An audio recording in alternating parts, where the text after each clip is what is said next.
Мисалы менен кафеге бардыңарбы, сөз адалын сурагыла. Аны жанакы демедеги кафеде жүргөн жумушчулардан сурабагыла адалбы депчи. Именно ошол администратордан сурап керек жок. Ошо адалдыгын именно кимден сураш керек? Повардан сураш керек экен. Эми адал болду. Адал болгондон кийин ошонун ичинде арак сатылабы, арак ичилеби карагыла. Ошо кафенин ичинде. Эгер арак сатылса, тигинин ичиндеги адал болгон адал болуп эсептелбей калат. Күмөн болот уже.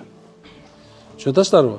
Демек, эгерде кожоюну, ошо кафенин кожоюну арак ичкенге уруксат берип атса, тиги адалга да кээ бирде өзү ойлонбой билбей ар жактан өлүмдүк мал алып келип сатып коюшу мүмкүн.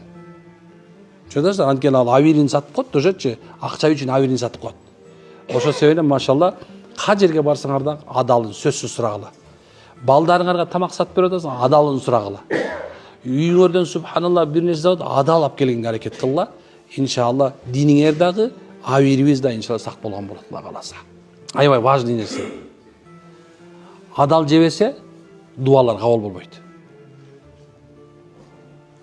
Намаздан кутулган болорбуз. Бирок о Алла деп кыйкырсак деле кабыл болбой калат. Эгерде бир дуаң кабыл болбой атса, жашооң оңолбой атса, ойлон. Балки мен адал жеп алдымбы? Бир күмөндү арам жеп алдымбы же болбосо бир күмөндүү бир нерсе кылып жүрөмбү деп ойлон. Мындай амалыңды тегерет тартып көздөчү. Кайсы жериме мен туура эмес кылып жүрдүм болду экен? Эмнем туура эмес мен?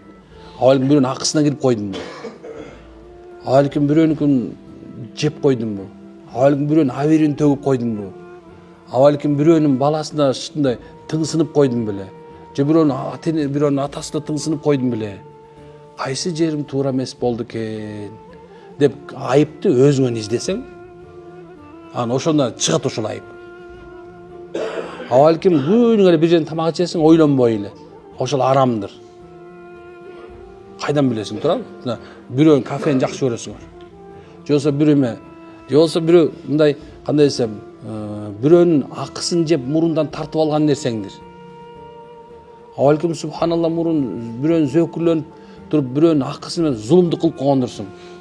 Мен ушул жөнүндө ойлонуп, анан чыныгы момун катасында мойнуна алган киши да барып туруп ошол канча сен үчүн төмөн болсо дагы ушундай бир нафсиңди сындырып барып туруп ошол адамдан кечиримди сурап коюш керек.